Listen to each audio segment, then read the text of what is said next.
বাচ্চাদের ছবি মনের ভুলেও আপনি ফেসবুকে আপলোড করবেন না, ফেসবুকে দিবেন না।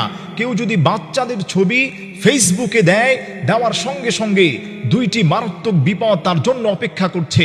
মারাত্মক দুইটি বিপদে আপনি পড়ে যাবেন।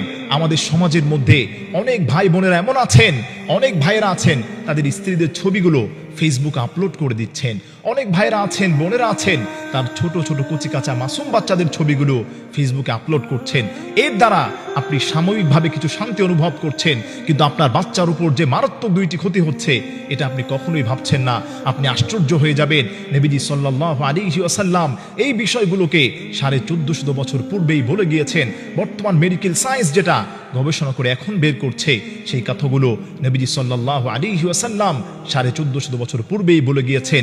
কেউ যদি তার সন্তানের ছবিগুলোকে ফেসবুকে আপলোড করে, ফেসবুকে দেয়, এর দ্বারা সব থেকে বড় যে ক্ষতিটা হবে আপনার সন্তানের, 1 নম্বর হচ্ছে আন-নাজরু হাক্কুন, মানুষের নজর পড়বে। মানুষ আপনার সন্তানটার দিকে কোন নজরে তাকাবে? 10 জন মানুষ যদি আপনার সন্তানটার ছবিটা ফেসবুকে দেখে, এর মধ্যে একজন যদি কুদৃষ্টি দেয়, খারাপ নজর দেয়, আল্লাহর নবী বলেন, তিরমিজি শরীফের মধ্যে হাদিসের মধ্যে এসেছে, হযরত আবী হুরায়রা রাদিয়াল্লাহু তাআলা আনহু থেকে বর্ণিত, আন আবী হুরায়রা রাদিয়াল্লাহু তাআলা আনহু قال قال رسول الله صلى الله عليه وسلم النظر حق। নবীজি সাল্লাল্লাহু আলাইহি সাল্লাম বলেন, নজরটা হচ্ছে সত্য। কার উপর যদি পড়ে যায়, বদদৃষ্টি যদি কেউ দিয়ে দেয়, তখন সুন্দর মানুষটা ধীরে ধীরে অসুন্দর হয়ে যায়।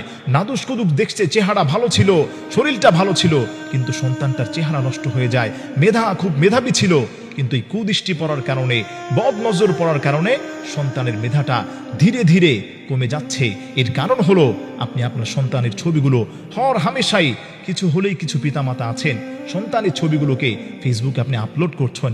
খবরদার, আমি আপনাকে বলছি, নবীজি সাল্লাল্লাহু আলাইহি ওয়াসাল্লাম আপনাকে সতর্ক করছেন, আপনার সন্তানের মেধা কমে যাবে, তার জেহেন শক্তি কমে যাবে, চেহারার লাবণ্যতা দূর হয়ে যাবে।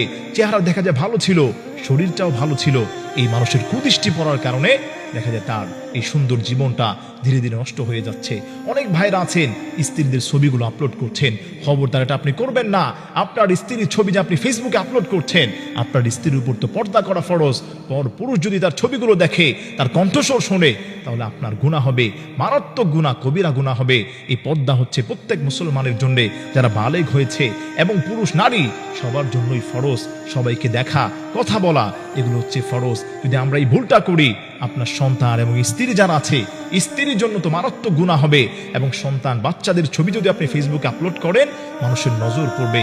কুদৃষ্টি পড়ার কারণে, বদ নজর পড়ার কারণে আপনার সন্তানটা কিন্তু দিন দিন শুকিয়ে যাবে, তার মেধা ভালো ছিল আস্তে আস্তে কমে যাবে। এটার দিকে আমরা অবশ্যই লক্ষ্য রাখবো। 2 নম্বর যে ক্ষতিটা আপনার সন্তানের হয়ে যাবে, আপনি আশ্চর্য হয়ে যাবেন। অনেক ছেলে মেয়েরা, অনেক গার্ডিয়ানরা আমাদের কাছে ফোন করে, হুজুর, আমার ছেলেটা লজ্জা কম, পরপুরুষের সামনে যায়, মেয়েটার লজ্জা কম। এর কারণ কি আপনি জানেন?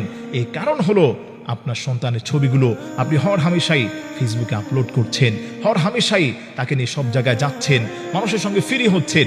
এর কারণে তার লজ্জাটা কমে যাচ্ছে দিন দিন। হায়া, যে লজ্জা আছে, অথচ আল হায়া ও শুবাতুম মিনাল ঈমান, ঈমানের একটি শাখাকে বলা হয় লজ্জাকে। ঈমানের একটি অংশ হচ্ছে লজ্জা।